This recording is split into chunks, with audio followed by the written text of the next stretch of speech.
Hey everyone, welcome to the late night edition. The more I try not to reverse my sleeping schedule, the more I fail. So, yet again, here I am, awake during the night and sleeping during the day. It is really bad when it happens because there's nothing to do at night. I mean, all your friends are asleep. Not that I care because, well, I can't go out anyway. I'm locked down.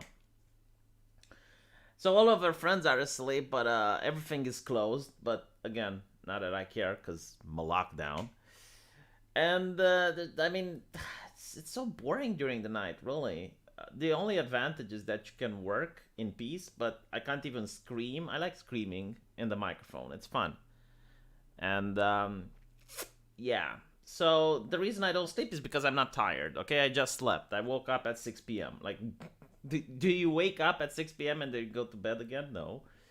So I will have to stay awake all the way until next day at 6 in order to just restart my normal sleeping schedule.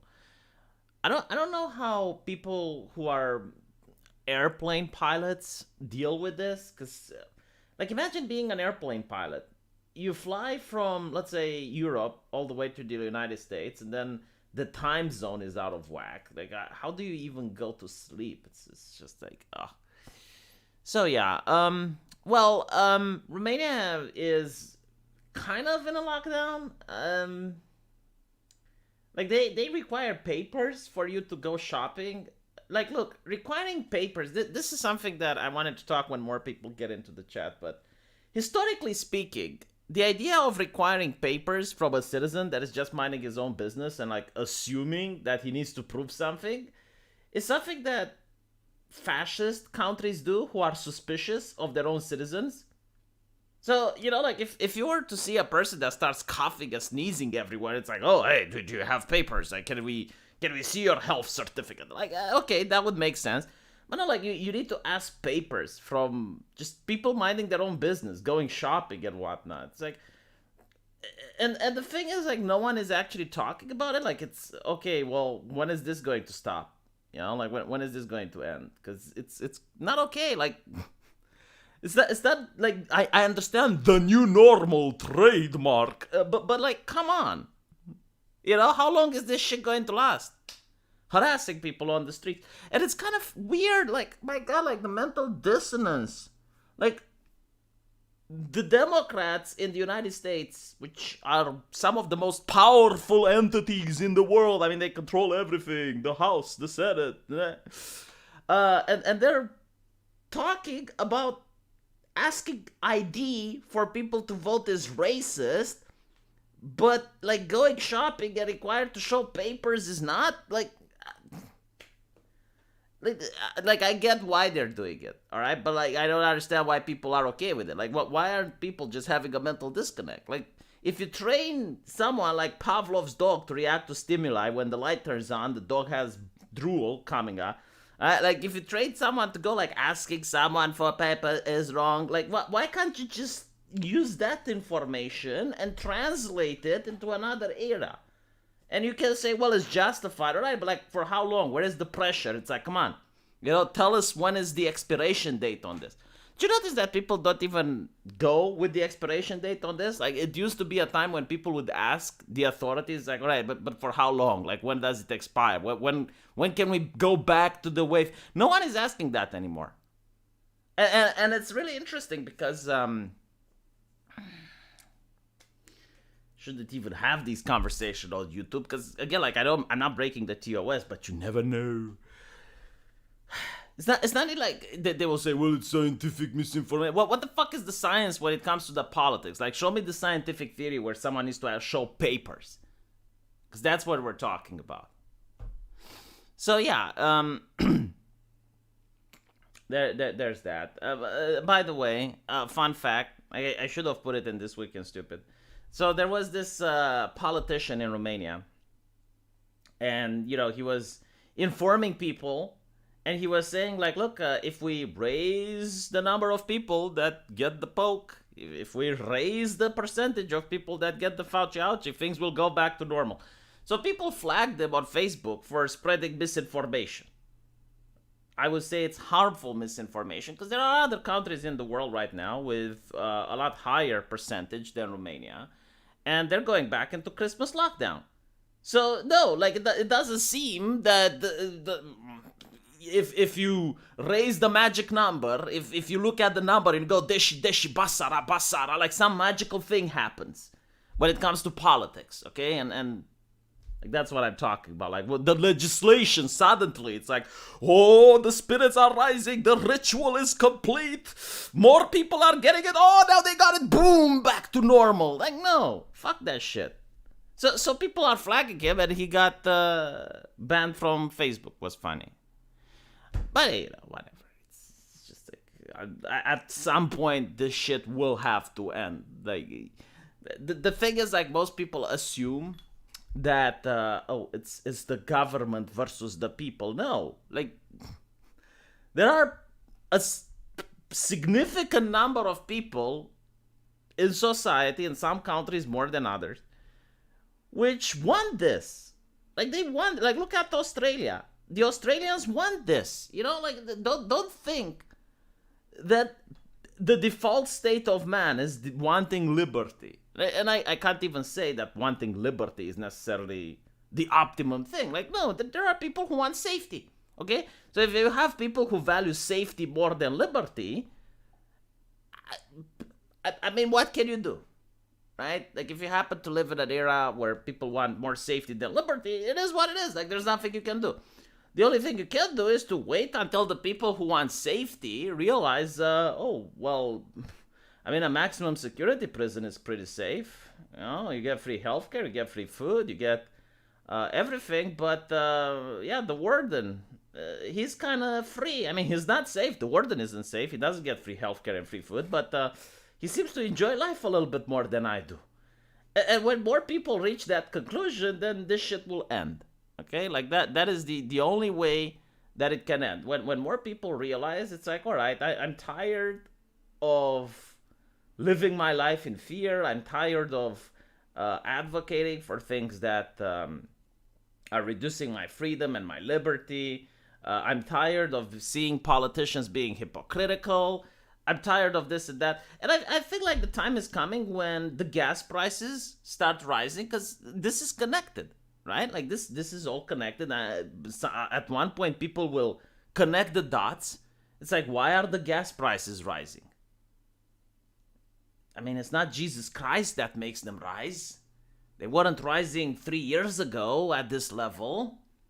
Why are the gas prices rising? You know, maybe we can get Scooby-Doo and the Mystery Machine to figure it out. Why are the gas prices rising? Why is this happening? Why is it costing me $1,000 to warm my house per month in the winter? Why could this be? Why is inflation happening? Why is the same amount of money that I used to have unable to buy even half the shit I used to buy? Why? The mystery. Woo. No, but in all reality, in Romania, where I live, it is incredibly tragic. I mean, the tragedy is you think like people are dying from the pandemic is bad, and it is. But wait until people start dying of the cold. I mean, here's the problem. The gas price. So most people in Romania, all right, they warm their houses with heating based on gas. There are some that use electricity, but they're in the same boat. And then there are the very lucky ones that warm their house based on chopping wood. So we still have like places where people chop wood.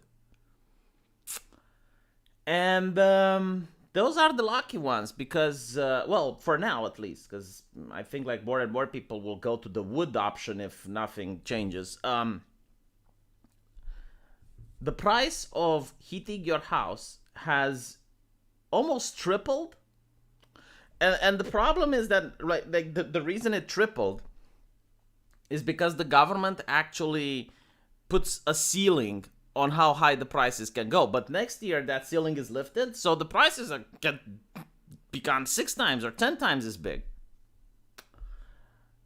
People aren't going to be able to have gas anymore. Like, they're not going to be able to cook. They're not going to be able to heat their house. I mean, they literally can't afford it. Like, look, the wage of a doctor is around $1,000, all right? Like, and I'm talking like a fresh med school student that just goes into a hospital. Like, he gets $1,000 here. If the heating gets to $500 a month, I mean, and that's just the heating. All right, the electrical bill is probably going to be like $200. How the fuck is that person going to survive? In what world? And we're talking about also, you know, a time that's going to come with austerity, with layoffs, and blah blah blah. It's oh my god. And we're talking about a country where the temperature can go all the way to minus 20 degrees. It's not like heating is optional. I mean, even, okay, imagine you get a blanket. I mean, sure, you know, the people who have a home, they can survive. You know, you get a blanket and it's really cold. But, I mean, people have survived under communism, so that's fine. Assuming your house is insulated, and assuming that you have a house, and assuming that you don't have, like, really bad walls and bad construction, you can survive. But then your water freezes in the pipes. So your pipes are broken, right? You don't have access to water. You can't cook because well, there's no gas. I mean, Jesus fucking Christ. And again, like, the elderly are going to be most affected. The elderly, which are already vulnerable, you know. I don't want to think what will happen if, like, hospitals can't pay the electric bill. I mean, it's just like, oh, God. And it's just going to get worse. I mean, right now we're just paying the bill for the fun that happened with the first lockdowns. That's the bill we're paying now, but the bill for this year is probably going to come in 2 years, so it's fun as well. You're gonna play Halo Infinite. If so, get Tangan. I don't know what Tangan is. The post ending was so mean-spirited. They basically killed Cartman off in anything but name. Okay, fine. A lot of people didn't like the ending with Cartman because... I mean, there was a guy saying, oh no, well, Cartman would have done this and that, and he would never end up in that situation. There was another video, there was another episode where Cartman actually got a visit from his future self, and he was also a boss, like he was a CEO or something, if I remember correctly. And because Cartman chooses to do another decision, he actually ends up as like a really low wage cage type of person. So there has been another episode where Cartman ended up being incredibly poor. I guess not homeless. But still, the joke was that, you know, like, for Cartman to be happy, everyone else has to be miserable. And for everyone else to be happy, Cartman has to be miserable, I guess. But at the end of the day, like, I really don't care about Cartman as a character. You know, Cartman can get fucked. I mean, like, all of a sudden, people have sympathy towards Cartman. He's one of the worst characters in history, like in popular televisions. He's a goddamn sociopath. Like, okay, he ended up being homeless. Good. Fuck Cartman. I don't care. Oh, well, but he was the hero. He didn't, like, doesn't matter. He's a bastard. Yeah, it's CEO of his own time traveling company. Yeah, I remember that. So there, I hit my house with oil. $1,000 will last me for 3 months. You know, like, there's so many people that are like, oh yes, see, I do this and it's a lot cheaper. I like to heat my house with oil. I like to heat my house with firewood. I like to heat my house with magic. Look. What you're doing isn't discovering the wheel, right? Like, when most people are going to be unable to heat their house the normal way, they're going to try finding out alternatives. And they're going to realize it's like, hey, maybe we can heat our house using gas or oil that we buy, and we have a generator, and then the price of your oil is going to skyrocket. Then the parts required for you to fix the thing is going to skyrocket. The reason it's cheap and you can do it is because not a lot of people do it. But if everyone starts doing it, it's going to be expensive. It's literally the same. Like I was talking with my dad, and he was like, "Oh, I love going to the mall because I have papers, unlike other people." And I'm like, okay, you do realize that there's not a lot of people going to the mall right now, right? Because in Romania, like 70% of people are undocumented. So you have undocumented people, and they're not shopping, and the businesses are going to go down. Oh, that doesn't matter, because I can shop from the farmer's market. I go to the farmer's market. A farmer's market has a lot better food that is cheaper. And that was, I believe, in the beginning of autumn. And it's been like 2 months, and now the prices at the farmer market is skyrocketing. Supply and demand. Who would have known? Yeah, because no one is shopping at the regular places anymore because they're undocumented. So what ends up happening is like they're going to the other places that they wouldn't have gone before because, well, everyone is a convenient type of person, and I'm going to the supermarket because it's convenient. I can buy everything from one place. It's like, okay, yeah, fine. So it was cheaper to go to these neighborhood stores, but now everyone is going to the neighborhood stores. Now everyone is going to the farmer market, and the prices are exploding. God, it's just... Farmer market is never cheaper. Well, in Romania it's cheaper. It's cheaper because a lot of people don't like it. It's like, the smell of cheese. It's like, the smell of eggs and milk. I want to go to the supermarket where I can smell the air freshener. Oh, so good. And then I can just buy the things all in one place. Cartman is a caricature of everything Matt and Trey disagrees with. They put people who are anti-Marxism with him and say we deserve to be homeless. I thought Matt and Trey are conservatives, or at least in name only. I didn't know that they're Marxists. Didn't they make fun of Marxists in an episode? Whatever, But yeah, like, of course, Cartman is a caricature. Like, everyone is a caricature in that show. Why are the prices skyrocketing when the demand is higher? Oh my God, okay. I'll explain it again, all right? Government prints money. Government does not print stuff. So, people now have more money. People buy more stuff. When people buy more stuff, the stuff runs out. When the stuff runs out, the prices go up. Because, for example, if you can sell an Xbox and people will buy it for $1,000, you will sell it for $1,000. But if you have the exact same Xbox and you have people lining up to buy it because there's a shortage, you can sell it for $5,000 and people will buy it, right? So prices go up. When prices go up for important shit like gas or electricity, well, then everything goes up because everyone needs gas and electricity. So that's why the demand is higher and the prices go brr. Prices go brr because people are buying more shit than they need. Because, the thing is, in a controlled economy, you have rationing. So, for example, in a socialist system, like during Ceausescu's time, there wasn't enough meat to go around. Because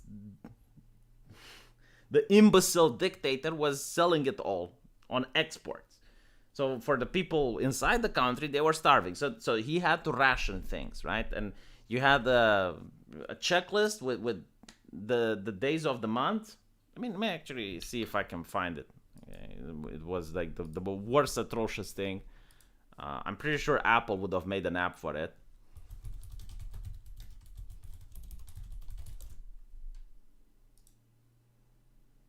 Yeah, it looked like this, right? So everything was rationed. So oil was rationed, meat was rationed, sugar was rationed. Like, everything was rationed. So even if you had money, if you didn't have this card with you, it didn't matter. So this was the ration for bread, right? And you had only one bread. I think it was like one bread every 2 days or something like that. So when you bought bread, they would put the next. If you lost this, if you actually lost this, like if someone stole you or you lost it, you couldn't buy bread. Again, I'm pretty sure Apple would have made a great app for this. But this is how socialist or, well, fascistic countries deal with shortages. They ration. The way capitalism deals with shortages is they raise the price. So when the price raises, it's only the people who really need that are going to buy it. Like, for example, the price for hand sanitizer gets raised, all right? People who don't genuinely need the hand sanitizer aren't going to buy it. Someone who desperately needs it, like, for example, a doctor or a surgeon or someone like that, who like needs it every day, he's going to spend more for it, right? Because he really needs it. It's the same like if the prices skyrocket for food, for example. Well, people aren't going to eat 3 meals a day. You can survive with 1 meal a day. So everyone buys less because it's more expensive. And that's how people ration in capitalism. Is the free market, like forcing people to ration. Like, for example, right now, like warming my house has just gotten 3 times more expensive. Well, so I turned the heating a little bit off. I'm shivering in the cold. What the fuck can I do? It is what it is. But that is why that is how capitalism deals with shortages. It's like prices go up. Simple as. Well, actually, prices go up, and that's a good thing. Last October, a freak Oklahoma ice storm left me without power for 5 days. It was unpleasant but survivable. I wouldn't wish it on the elderly. Right, so if you have a power outage during the winter, if you're in a in a cold environment, you're fucked. I mean, 5 days without power, Jesus Christ. So you can't heat your home. If you happen to have an electrical stove or an electrical, especially, right, so you can't, like they want to make in New York, right? Like in New York, for example, they passed the legislation so you can't have like a gas stove and you can't have a cooking stove on gas either. So everything is electric. Well, if you have a power outage, you're completely fucked. Like, how are you going to cook your food? The fuck are you going to cook your food? Like, whatever, fine. So you can't cook food. You can't heat your home. You can't call for help. I mean, imagine there's an actual emergency. Right? Imagine your neighbor's house catches fire and you need to call 911. How the fuck are you going to do that? Word of mouth? Telegraph? Like, how? It's... Yeah, so... it'll take 5 days without electricity. Jesus Christ. Well, I can't even imagine. Matt and Trey lean more and more to the social justice side each season. They never made funny jokes about Obama. They're only edgy when a right-wing president is in power. I mean, it's very difficult when you talk about Hollywood personalities or people who work in mainstream. Like, how much is it their opinion versus how much they need to say to keep their jobs?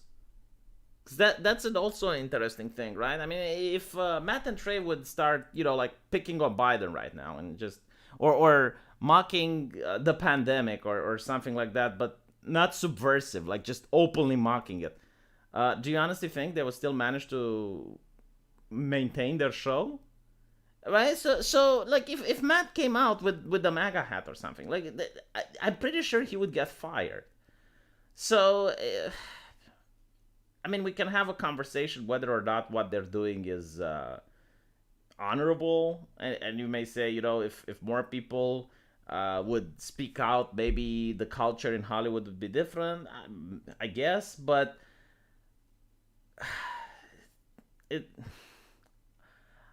I don't know. I mean, I don't think we're going to see any proeminent actor be right-wing. I mean, that chick, what's her name? From The Mandalorian. God, I forgot her name.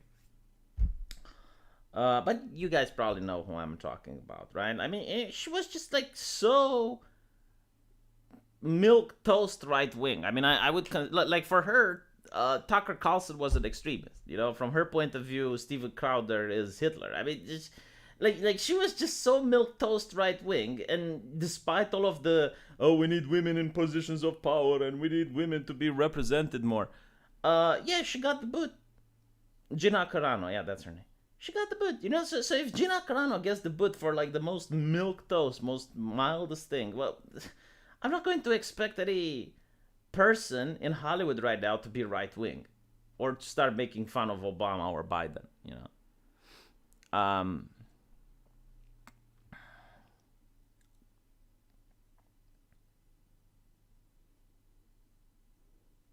Whatever.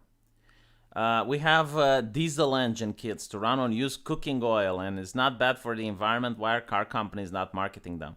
Same reason why Germany right now is shutting down the last remaining nuclear power plants that they have, right? I mean, to me, it doesn't seem like they're interested in protecting the planet, which is kind of sad, to be honest, because the planet needs to be protecting, but it's all about power. Like, if it wasn't with the environment, they would find some other shit that they could get power. So it's like they don't care, because again, like if they cared about the environment, they would start sanctioning China for polluting. They would start sanctioning India for polluting. They would begin building nuclear power. I mean, like this whole thing about protecting the environment is really like putting the pollution somewhere else, right? I mean, look at the car batteries. Look how much pollution you need to have in order to have like electric cars, like where they're manufactured, how much they're polluting, how they're being manufactured, right? Like all the labor laws violations that come with it. So it's all about like all the pollution being done somewhere else, as if somewhere else isn't still on planet Earth, and their pollution isn't affecting the environment as a whole. But that's pretty much it. It's like, let's move the pollution to another part so that people don't talk about it, and we can pretend that we're not polluting and we're better than everyone else. Like, and not to mention, it's like, okay, so if you're going to have a military conflict, are you going to have like solar powered tanks? Don't get me wrong, that would be cool. Red alert, But I mean, obviously, the people who are going to use actual fuel are going to have a military advantage, right? I don't think you have the electric powered sonic jet yet.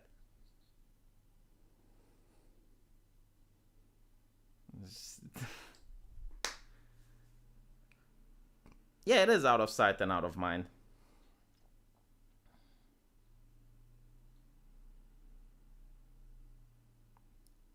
Yeah, I'm really curious when the army is going to go green. It's like, nah, we can't use this brand of tank anymore because it's polluting. We need to have the Tesla tank. Let's have the Tesla tank that runs on batteries, and you get to charge the tank during the bat. You actually have like a specialized vehicle which just charges other vehicles. Like, it's got like tentacles like an octopus. It just plugs it in the other tanks and it's just charging them.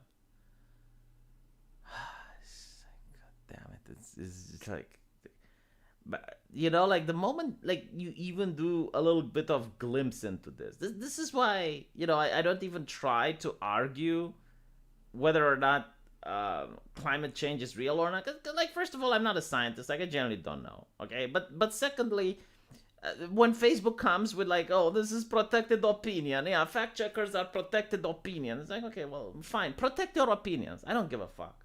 Just protect your opinions, because at the end of the day, even if it's true, I'm looking at our great leaders and establishment, and what they are doing doesn't seem to be fixing the problem. Like, what they are doing is counterintuitive, right? So,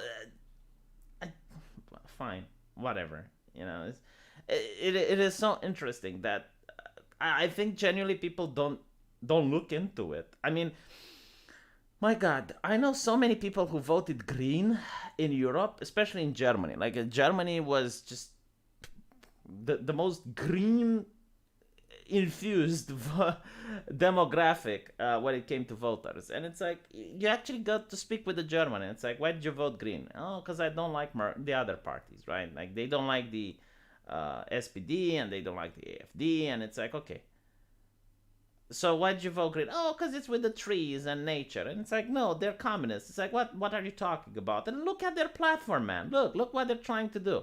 And they're like, oh my God, I vote for that? And it's like, oh my fucking God, like, yeah, you voted for that. But what can you do? Like there's nothing you can do. I mean, if people vote without actually looking at the party's program, like the population, like I wouldn't call that the population is uneducated, but the population is being kept dumb on purpose, right? Like look at Britain. In Britain, I watched the previous elections closely. So the way the elections are done in the UK, I was looking, like most people believe that the BBC and the Guardian are genuinely authoritative sources, right? So they think like, okay, these are prestigious publications that are going to keep me informed of politics. I mean, that's how people even plug into politics. They read the news, right? And I was reading the news, and the news was literally like article after article. Here's a guy that you've never heard about. He's a conservative, and this is why you need to hate him. And it was like, okay, so 5 years ago, this guy made a joke, and this joke was super offensive. Like literally, they had from the Brexit party, there was this guy who was in a music band of Nazi vampires. Right? I mean, clearly an edgelord, right? He was singing, I think it was heavy metal. And he was part of a band which LARPed, like pretended to be, like that wasn't an actual, but he pretended to be a Nazi vampire. And the BBC had a fit about it, right? So, like, article after article about here's a guy you've never heard about, and this is why you need to dislike him. And because he's a bad guy, look in what party he is. He's a conservative or he's a Brexiteer or whatever. Absolutely nothing about the politics of the party. So absolutely no information about what conservatives are standing for, no information what Labour is standing for. Like everything was entertainment, just pure entertainment. Like nothing factual, nothing newsworthy. Nothing that's like, okay, so the Brexit party, this is what they want to accomplish, this is their politics on economy, this is what they... Nothing like that. Like, no... And the purpose of it is to keep the population dumb. Give them bread and circus. Focus on the drama. Focus on the social issues. Focus on, anything but the things that matter. Like economics. Things that influence everyone. Like, none of those things are important. No, what's important is the drama. God. Swedish media bragged about Sweden testing electric power space shuttle. That would actually be interesting if they managed to succeed. So anyway, this week in stupid. I've been shopping today, and I've done like shopping for the Christmas tree. So it took me a lot longer than I expected because I felt like the shopping is going to take 1 hour. But apparently, my wife realizes that she lost her purse. And this is after we called the cab. So, like, the money was in the purse. And I'm like, Jesus Christ, where did you forget it? So apparently she forgot it in my dad's car because yesterday we visited my parents. And my dad... used this car in order to take us back here. So, she forgot it by that. Okay, so fine. We go to our parents. And of course, if I go to my parents, I can't just sit there for 5 minutes. We had to, just visit them. And we spent more than an hour.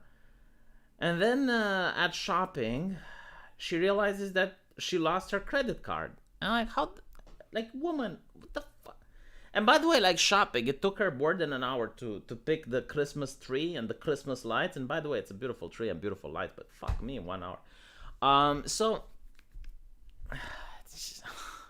God. Now she's like trying to call the banks in order to shut down her credit card and make a new one. And so it took me an entire day. And I got home, I made This Week in Stupid. The problem is though, like the way I do This Week is Stupid, like usually when you make a video on YouTube that is more than 1 hour, it gets demonetized. Like the AI will find something it doesn't like. Always. Every time, all the time. So what I do is like I just tell the AI that my Week in Stupid is problematic, and then I request a review.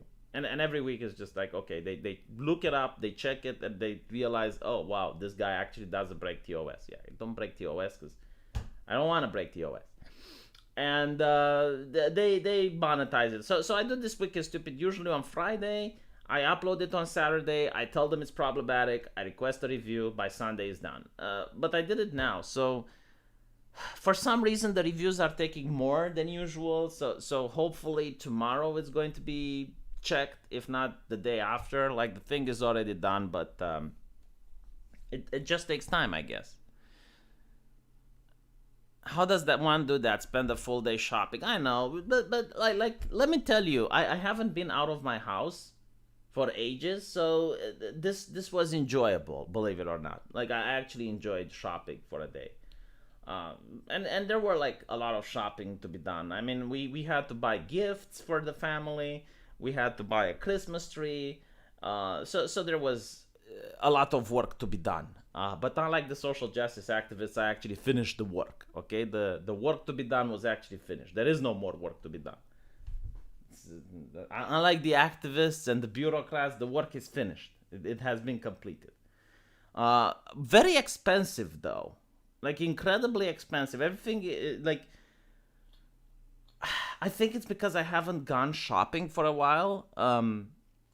My wife's mother, so my mother-in-law, she's at the rural place, and she keeps giving us like free range chicken and other type of food from the rural environment. So I haven't actually gone out to do the shopping. So for me, the impact with the new prices was phenomenal. I mean, it's just wow. So a fake Christmas tree goes all the way from, let me think, yeah, $200-$300 for a fake Christmas tree. Like, my fucking god, it's like, what is this nonsense? The Christmas lights as well, they were also incredibly expensive, like over $30 for Christmas lights. Granted, I'll give you this, when we went there, like, people already raided the place.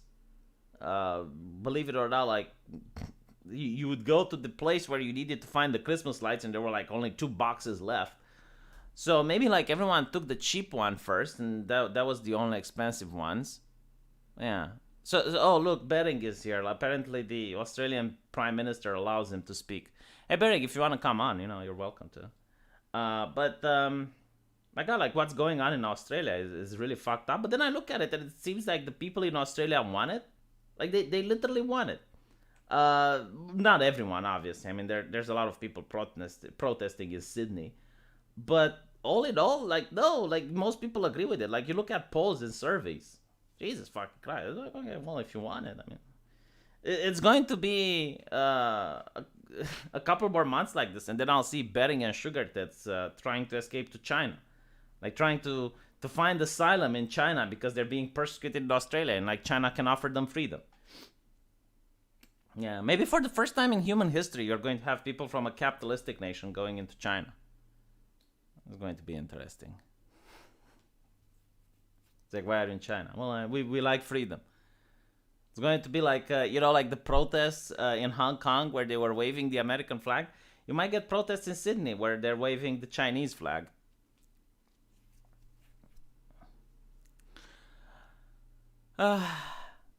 Anyway, back to the Christmas shopping, right? So I don't know if like the Christmas lights and the Christmas trees were all gone because they bought the cheap ones, or maybe there weren't that many to begin with. There were shortages with them as well.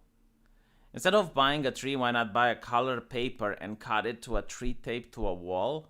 Well, it's probably going to get to that. I mean, if the prices keep going to the moon, I would have to sell this tree in order to buy bread, and then I'll probably have to do that next Christmas. The masses are like crabs in a bucket? No, because like, here's the thing. Like, this is what most people don't want to understand. And I've been struggling to explain this to Sargon as well. But not everyone enjoys liberty.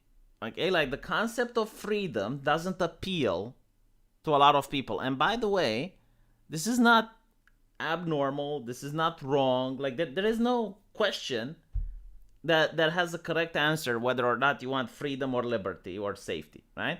So you have people who genuinely want safety. Like there are people who are willing to give away everything that like think about it this way, okay? Why do you have grown ass adults still living with their parents?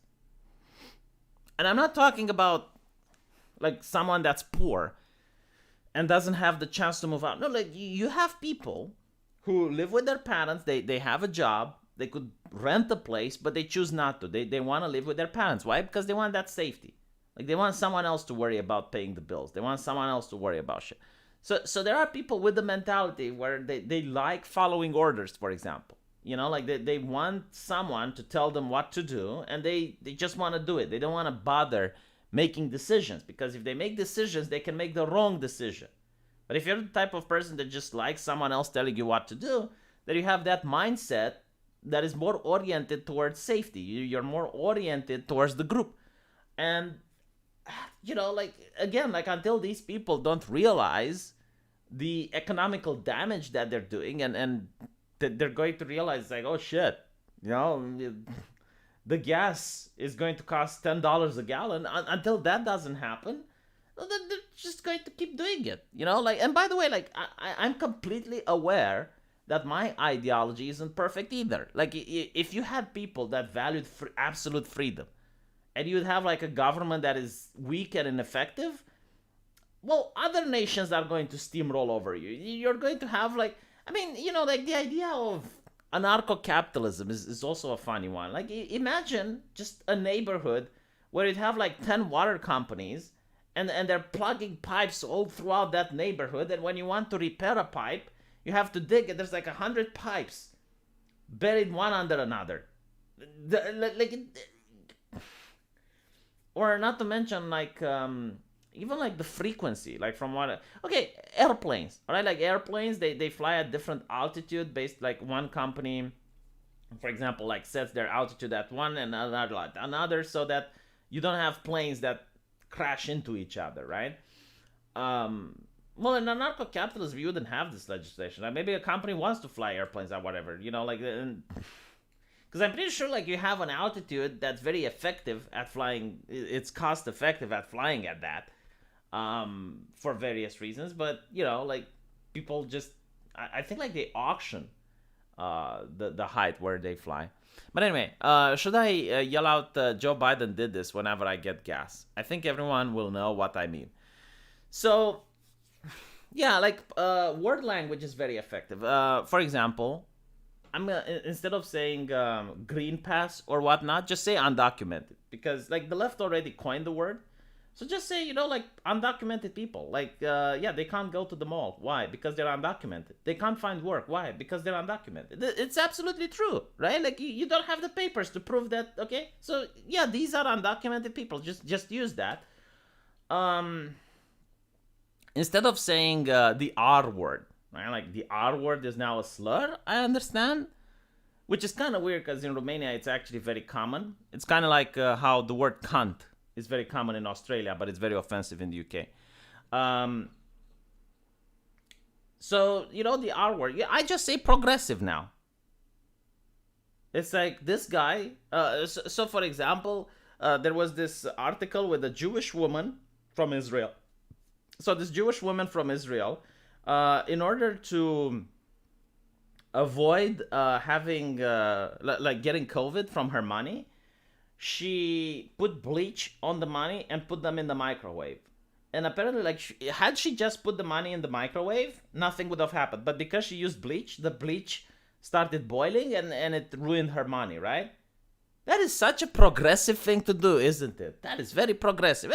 So now I'm using the word progressive instead of using the other word, which is a slur. So there you go. You know, like, find ways around the system where you don't break any rules, but you still manage to express yourself, what you want to say. Just progressive. A very progressive thing to do. You know, like the price of the gallon is now $10. What a progressive government with a very progressive president. This is very progressive. So there's that. But the masses were propagandized for years how evil authoritarianism and fascism is. Does not compute. Well, yeah, but like the version of fascism that the masses are being fed is very watered down. I mean, look, if you don't know anything about history and you just read the mainstream media and you watch movies, why did Germany become taken over by the Nazis, right? Like, why did the Nazis get in power in Germany? Well, if you look at pop culture, it's because Hitler was a very charismatic individual and he was allowed to talk. Right? That's what they're trying to say. Like, the reason you have fascism in Italy is because, well, all of a sudden the fascists were very charismatic and they managed to sway people on their side with hate speech. In reality, if you actually look at history, no, like the Weimar Republic had anti-hate speech laws. Even for that time, those existed. What the Nazis did was, in many cases, criminal. Same with the fascists. I mean, they broke the law. The law was there. No, the reason they became as such was because of a crisis. People were willing to surrender their rights in order to avoid a crisis. Right? So the fascism, for example, in Italy was because people looked at the Soviet Union. They saw the horrors there with the Soviet Revolution, and they were like, okay, if we don't do this, then we're going to have a similar revolution happening here. And you have all the rich people, the bourgeois, who didn't want to lose their positions of power, donating money to the fascist party. The Pope did as well, because, like, again, the revolutionaries didn't like religion much. But it was the same shit, It's like the people, they wanted safety over freedom, so they voted for these parties because they were afraid. Voted. They were supporting these parties because they didn't get in power with votes. But you don't know this. So like the reason is like, oh, people were trained to hate fascism. Well, no, they were trained to hate like a fictional version of what fascism is. They don't actually know what fascism is. Like if you actually go and you ask an average person on the street what is fascism, they won't tell you because they don't know. If you ask them like, okay, why the National Socialist Arbeit Party managed to win in Germany, first they're going to ask you what the fuck is that, and then they're going to be because Hitler was charismatic. Like he had speeches which influenced the masses. If only you could if only you could have like hate speech laws. If only they didn't. No, fucking hell. And this whole idea, it's like I love the other question, which actually got the Young Turks all. If you had the time machine and you go back in time and kill baby Hitler, would you do it? Right. So the question is one of moral concern. It's like, well, there's actually many. Number one is, would you willingly become like would you willingly do something horrible if it's to save millions of lives, right? And number two is like, would you actually do something horrible to an innocent person because, well, they haven't committed any crimes yet, right? Because you go back in time, he's still a baby, he hasn't done anything. So it's also the question is like, is it okay to punish someone if they haven't done anything yet? Like, they're going to do it, but so it's a moral argument. It's a difficult moral argument. But the Young Turks are like, oh no, yeah, we would do it. It's like, okay, right, whatever. That completely missing the point. But secondly, like the thing that I really hate. So, first of all, like the idea is that the solution is like only one. No, like what about like just adopting baby Hitler, raising him in a different environment so he doesn't get to become the Hitler there, right? But the main problem with this is to believe, and this is like the main issue that the cultural zeitgeist has, to believe that in history one man can change that. No, that's bullshit. All right, like if it wasn't for Hitler, you'd have someone else in his place, because like usually in history, it's not one man changes history. I don't think that's even possible, to be honest. Like maybe in very, very rare occasions, but usually when you have like a big political movement, a single person is replaceable. I don't think in the world you have people that are irreplaceable. Like if you don't have Albert Einstein, someone else would have discovered the nuclear weapons. If you don't have Robespierre, you'd have someone else in charge of the French Revolution. Now, do their decisions matter? Yes, of course, but like, it's, probably you're going to end up in the same place. But like, think about it. Okay, let's say you remove Hitler from history. Maybe the next guy that takes his place is a better military commander, and he actually succeeds in Operation Barbarossa. Like, you're changing history to the worse. You know, I don't get how these people think. Honestly, it's just, I mean, these are complex situations, and the fact that they think, oh yeah, simple solution. Okay, yeah. The masses can't see the final form of the boiled frog. I don't think anyone can see the final form of the boiled frog. Like here's the thing, you know, like culture changes, and just because you think that, okay, the establishment or whomever you want, like, they have a plan and they will accomplish their plan. And like, no, look, for example, if you go back and you read articles from 2016 during the refugee crisis, the way the language was spoken was, you would believe that in 4 years or so, every single person is going to have to live with a refugee in their house. Like, everyone is going to have to open their houses in order to have a refugee. And any type of hate speech or any negative thing about Islam is going to get you in trouble. Now you have Emmanuel Macron saying things on national television that if I were to say them 4 years ago, I would probably get a community guideline violation strike on YouTube. And we're talking about Emmanuel Macron. Like, none of those things came to pass. No, sure, you know, like, a couple of things remained. Another example would be with the Patriot Act, right? So after the tragedy in America with the Twin Towers, you had people saying, when you go to a plane, you're going to have a biometric scan. Like, they're going to scan your biometrics, and it's going to be in a database, and they're going to check to see if it's actually you, and blah, blah, blah. Like, if you listen to the hysteria, which lasted for a couple of years, that if you disagreed with it, you weren't patriotic, or you were in favor of a redo, a part two, none of them actually came to pass. Now, there are a couple of things, a couple of stupid rules from that moral panic which still exist today. Like, for example, I don't know, it was like, they have like all these dumb things. For example, you're not allowed to go into an airplane with, I think, like a bottle of liquid more than X amount, but you can have like 2 bottles of the same liquid. It's like some really ridiculous rules anyway. So yeah, like, a couple of them remain, but like, overwhelmingly, not all the things they wanted came to pass. In fact, the overwhelming majority of them that they wanted didn't come to pass. So, you know, like, just because there are people who are powerful enough and they want certain things doesn't mean they will get them.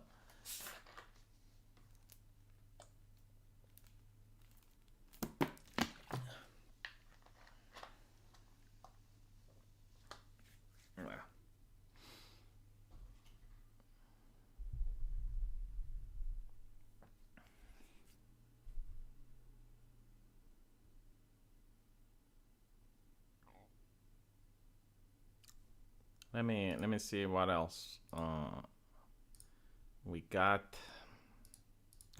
Man, I kind of miss the 2016s. I mean, you know, even this stream where I'm just talking about politics and, like, yeah, I disagree with some of the measures. It's like making me, am I going to get punished for it? Am I going to get punished for talking about it? It is what it is, you know. It's just, and YouTube as a whole, you know, I saw betting in the chat and made me miss the time when you had Google Hangouts and you could just hop on with someone and you'd have a live stream. I mean, Bering still has the TISM, whatever it's called. And that's cool, you know, but like, a lot of YouTubers don't do live streams anymore. Why? Because, well, imagine you get another person on your live stream and they say something that violates the TOS. And by the way, like, the TOS now is so complicated that they even have what's called YouTube Academia. So you go to YouTube Academia in order to learn about their TOS. And like, you can just say something which you wouldn't think would get you in trouble, but it does. So you can have a stream with a person, right? And the person doesn't know the rules. He says the thing, and it gets your entire channel yeeted. I think Halsey, believe it or not, Halsey didn't get any guideline strikes. And he's got like a couple of, radical concepts. And, he didn't get any strikes until he was started mirroring, I think it was the monkey videos. Right? And the monkey said something on his channel, and now he's got a strike. So a lot of YouTubers just don't do live streams anymore because they're afraid. Right? I mean, with an edited video, you can intervene. And like all the IBS and all the cool streams and all of the atheists versus Christians debate and all of that cool shit just doesn't exist on YouTube anymore. So sad.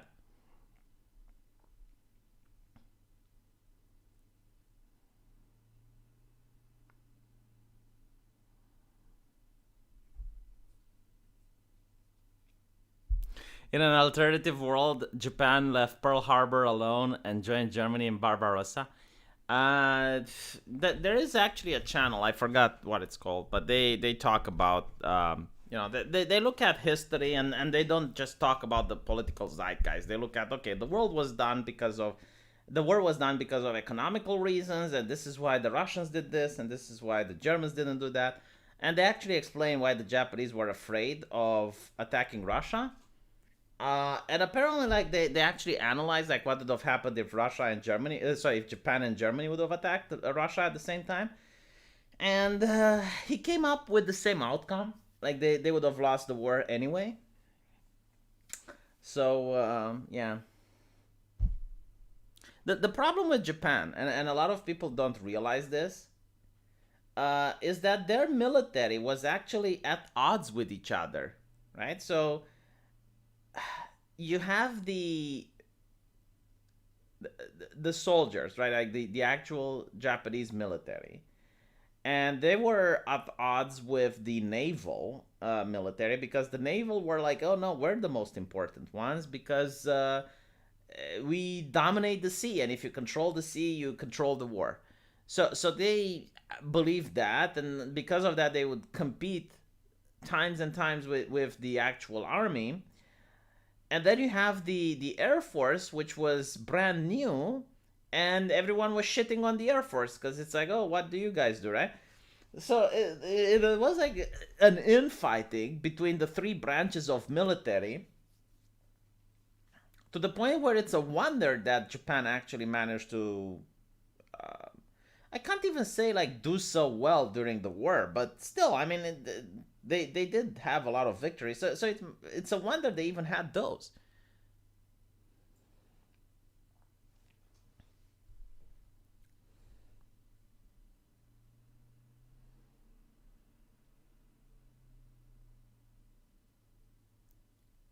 Say the Spanish word. I don't know what the Spanish word for subnormal is. Subnormal. I have no idea. But yeah, I mean, there's a lot of like people need to understand. Japan was a nation that was completely isolated, right? So we're not talking about like Brexit is going to isolate Britain, or Donald Trump building a wall is going to isolate them. No, like Japan was genuinely isolated, and they were forced to open, crack like a nut, if you will, when the black ships arrived. So it's actually when the term gunboat diplomacy was being coined. So Japan was like really closed off to anyone. And Americans go there and they want to trade, and Japan doesn't. So America brings two gunboats, just two. And the amount of destruction those gunboats did is so significant in the Japanese psyche that even now there are works of art depicting it. Let me see if I can actually find them. So, Black Ships, Japan.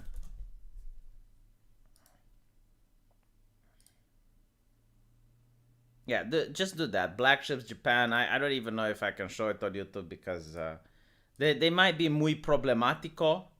But it's works of art showing how the Japanese have been affected by this thing. I mean, it is not many times in human history do you get to see this, right? So after the Japanese realized that they're incredibly outmatched by the technology of the West, they start to modernize.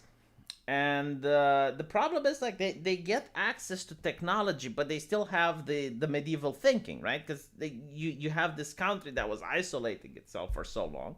So it's kind of like, imagine like if you go back in time right now and you give medieval France, you give them assault rifles and you give them the spark engine and whatnot, the combustion engine and what have you. They will have like the equipment, like they will have the technology, but their mindset is still going to be feudal. So when they go to war, they still don't have like the ideology required and the training required for the troops to function like a modern army. So they're still like stuck in the ways where they believe that the emperor is God, literally, and they just have access to technology that everyone else has, but they still are stuck in these superstitious medieval beliefs. And yeah, I mean, in fact, while a lot of people know about the Nuremberg trials, where you have the Nazi command being held on trial, there were similar trials that were held in Japan for the Japanese people. And it's actually interesting because the West wanted to maintain the Japanese emperor. Because again, like these people believe that he is literally God. So the West believed that by killing the Japanese emperor, it would make it very difficult for Japan to further have relations with the West. So at the trials, at the equivalent of the Nuremberg trials in Japan, it was very interesting because like no one would implicate the emperor. So the prosecution wouldn't talk about the emperor, and the people on trial would never mention the emperor. Because if they mentioned the emperor, then the question was like, did the emperor knew about what they were doing? So if they knew about what they were doing, then the emperor was guilty and he had to be brought to trial. And if the emperor didn't know what they were doing, that it means that those people would have been accused of treason. So they wouldn't be able to be found innocent or, like manage to get away with the things that they did. But one of the interesting defense that the Japanese brought, which is something the Germans obviously couldn't, was the fact that they were a closed off nation and they just wanted to be left alone. But by forcing them to open, they required oil in order to industrialize, right? Because like once you put the genie out of the bottle, it's very difficult to put it back in. So like, okay, well, they were open now and they needed oil and resources in order to industrialize. So they had to invade China and other nations in order to get that. So it was like a very interesting defense that I don't think like the Americans knew how to respond. So it's like, but this thing is not mentioned in modern, well, not modern history, but in mainstream culture, right? Like you don't get to know about these things. Because I mean, especially World War II, it's like, oh, it was a battle between good and evil, and they completely eliminate the economics from the table. Do you think modernizing the Middle East will create an Islamic golden age of anime? This is another thing that Westerners believe. It's like you can like just by injecting technology into a group of people, you're going to make them forward thinking. And that's not the case. I mean, especially when it comes to Islam, right? You don't modernize Islam. Islam tries to Islamize modernity. So there was this scandal in the BBC, for example. I forgot which sheikh. He microchipped his wife. And when his wife tried to flee the country, he got a message on his smartphone, right? The way they use the technology, it's just mind blowing. I mean, look, there's there's this fashion show in Saudi Arabia, and the problem with it is that how can you how can you have a fashion show in a very conservative country where like all women need to cover up? And what they came up with is drones, right? So you have the article of clothing, and it's being carried out by a drone, and you get to see it. Right? It almost looks like Casper the spooky ghost.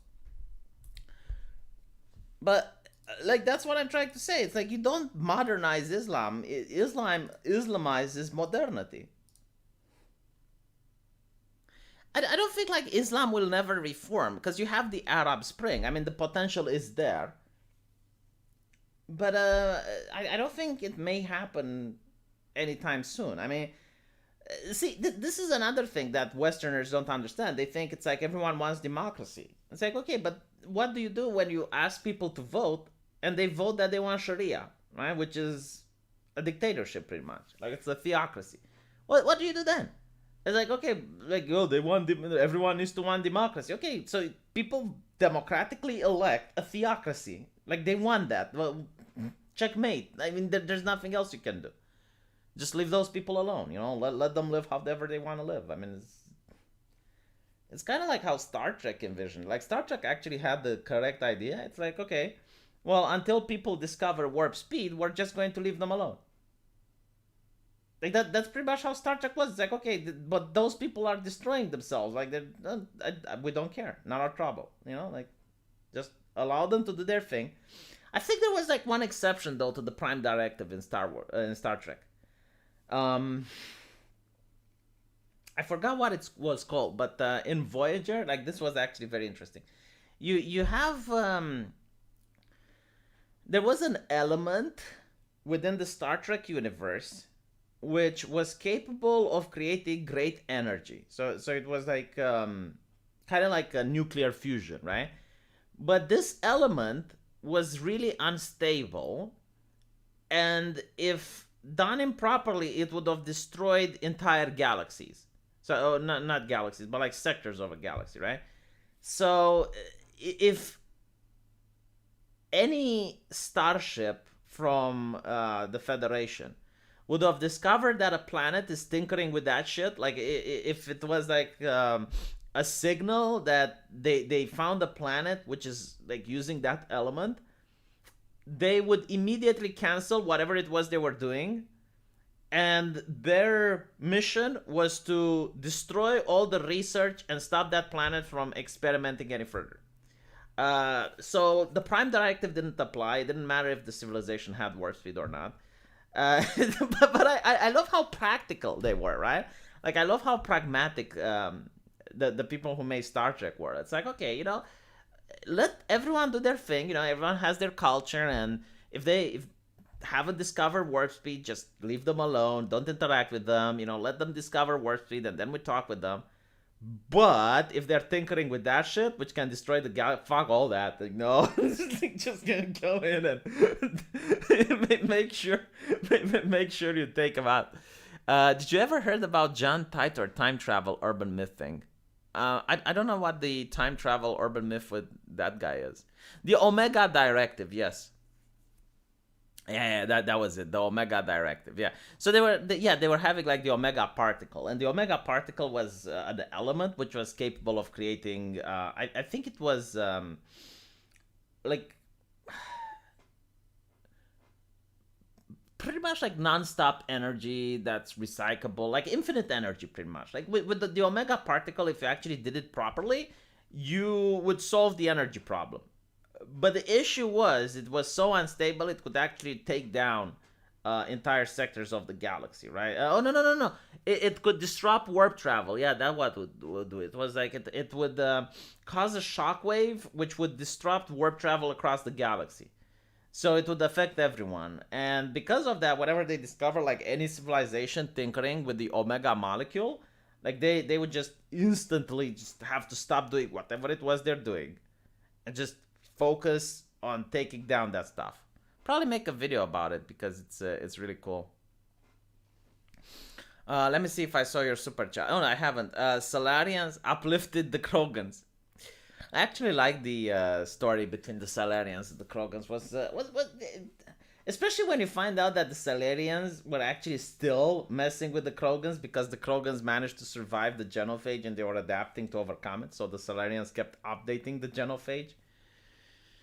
Dune and Stargate are the best sci-fi. All Star Wars is overrated. I actually used to love Stargate so much. I'm so sad it got canceled, and I'm so glad they're not making it anew, right? Because in today's day and age, like, you would know it would suck. Dune, however, like, they never actually made anything. I don't think they ever made a TV show out of Dune, which is kind of sad because there's so much lore when it comes to Dune. I heard that the books get progressively worse, though. So there's that. But there's also, like, really cool lore in Dune that's very rarely touched. Like, for example, so there's many jihads in Dune, but one of the coolest jihads in Dune, and you could make an entire TV show based on it. Like, this is what I would do if I were to make a show in Dune, because you can go wild, right? So no one knows what's going to happen because it's it's barely touched about in the books. It's a major event, and you can have, like, whatever characters you want. No one knows who's going to live and who's going to die. You can make whatever you want. You can make, like, a Game of Thrones thing out of it, and it's called the Butlerian Jihad. Now, the Butlerian Jihad is a war humanity had against AI, so against artificial intelligence. And the reason it's so important is because with the AI, you are capable of having interstellar travel. But after they destroyed all AI, the only way to have interstellar travel was if people had the spice. So with the spice, you have people that could kind of predict the future.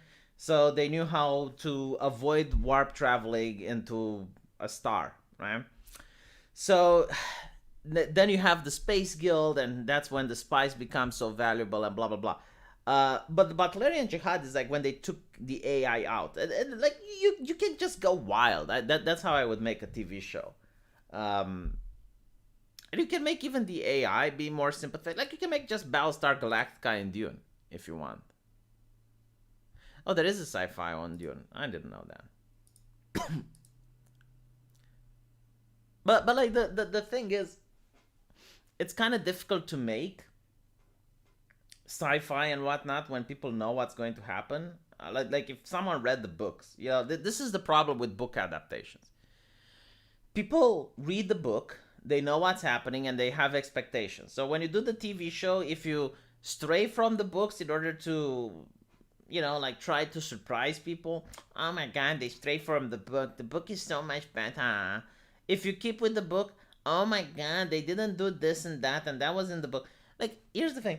You will never have a movie that's like the book, because the book has hundreds of pages, and the movie needs to be around 2 hours long, right? So you're not going to fit the book. So the best thing to do is, like, try to do something that's in the spirit of the thing. And if you can, just don't go with the book. Like, go into a portion that fans of the book will know and will appreciate, and you can add something else. So, for example, the Butlerian Jihad is really cool because, like, they talk about it in the book, but they don't go into it. So there you go. Holy shit! Thank you from the prison colony. I loved your video of Laika today, and I'm going to post it on Gab tonight.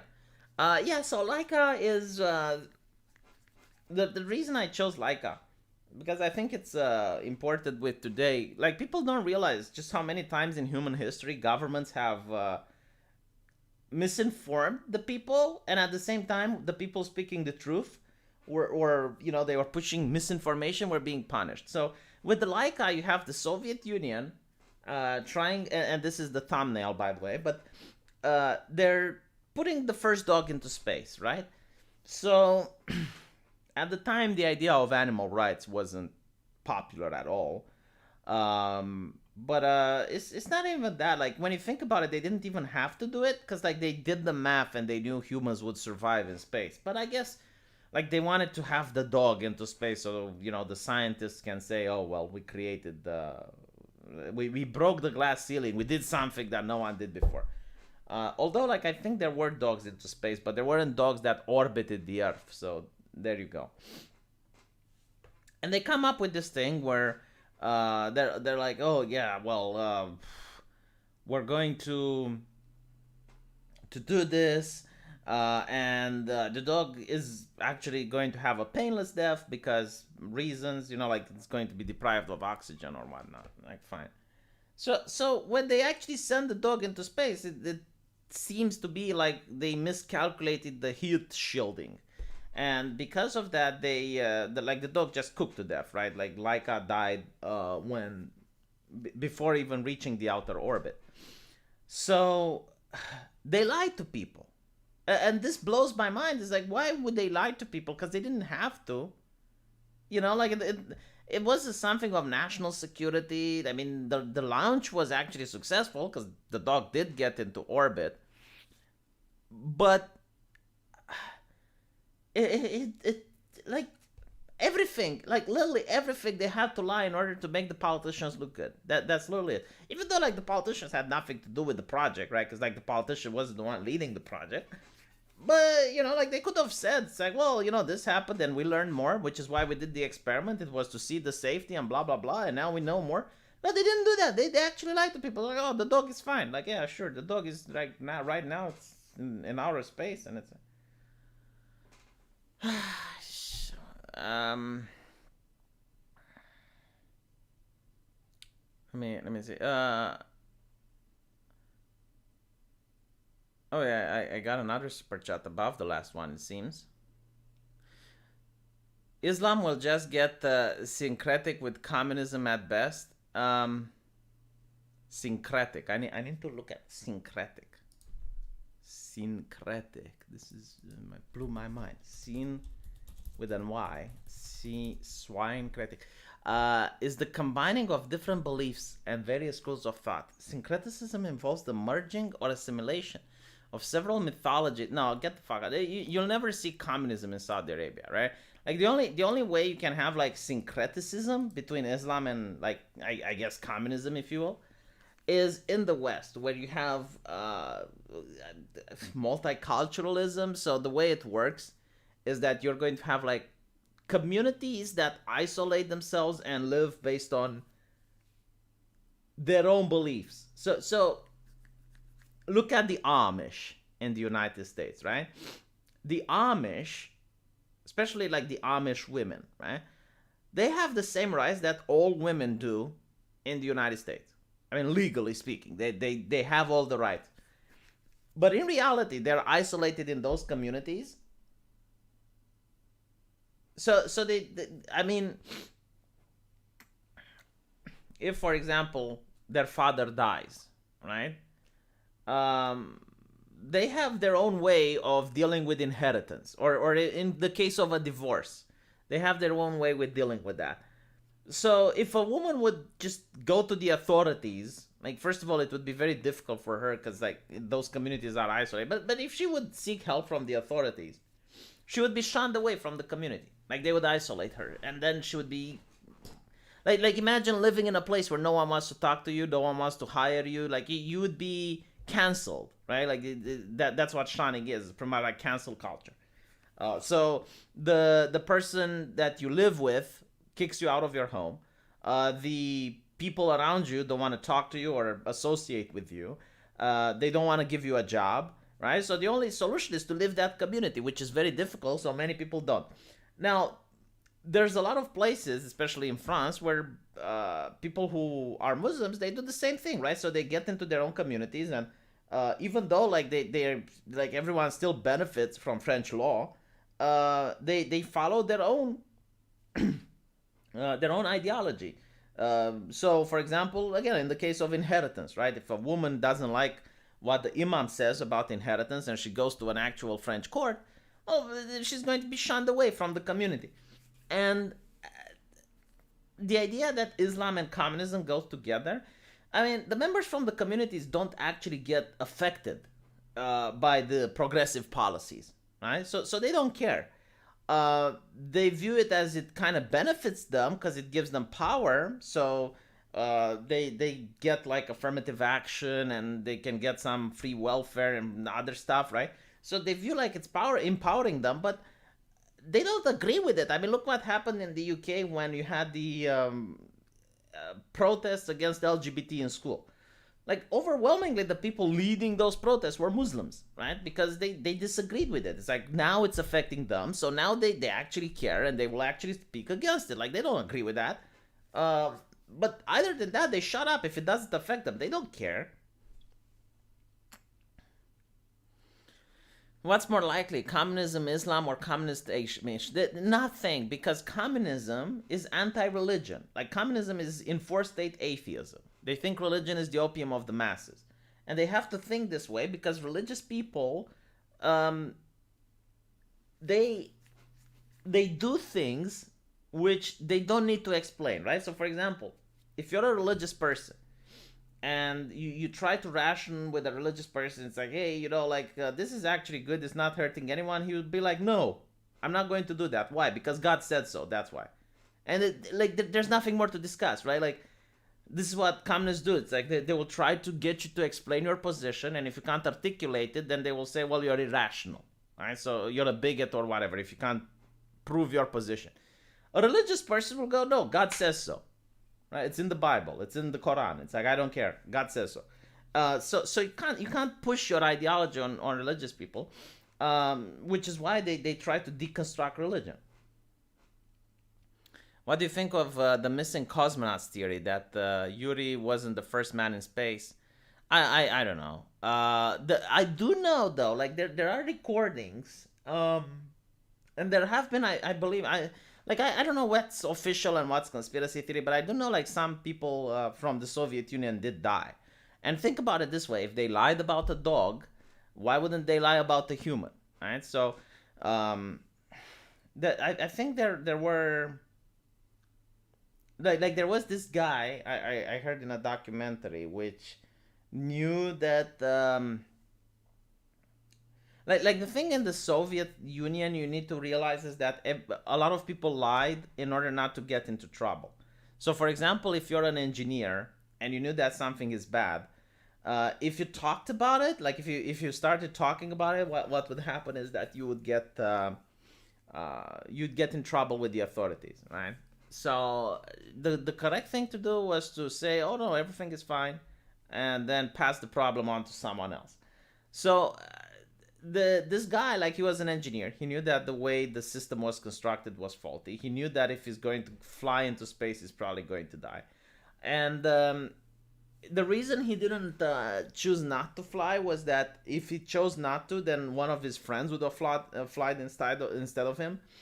And he cared about his friend. And apparently, like, he crash landed, and they could only find the bone of his Achilles heel, right? So just like the heel, just the heel bone was the only thing that they found. Hammer and sickle is the symbol of Saturn.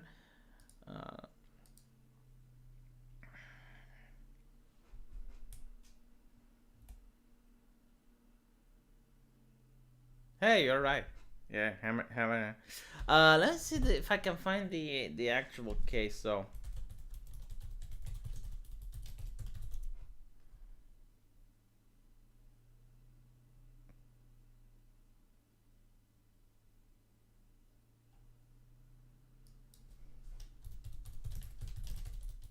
let's see if I can find the name of it. Yeah, I'll have to. I have to look at for about. Yeah, I'll have to find this for another stream, because I don't know the name of the guy. But like when it comes to the Soviet Union, I mean, you're talking about the government that constantly lied to its people. So why would I assume that if it like I mean, obviously the Soviets, if because of incompetence or anything like that, an astronaut would have lost their lives. Like, why wouldn't they lie about it? Like, why would they admit to the public? I mean, they lied about Chernobyl for so long until they had to admit that it was actually happening.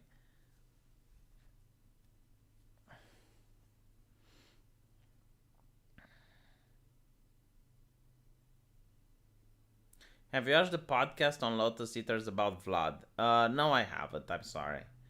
Um, I'm actually curious now. I'll probably watch it. I'm curious what they have to say about it.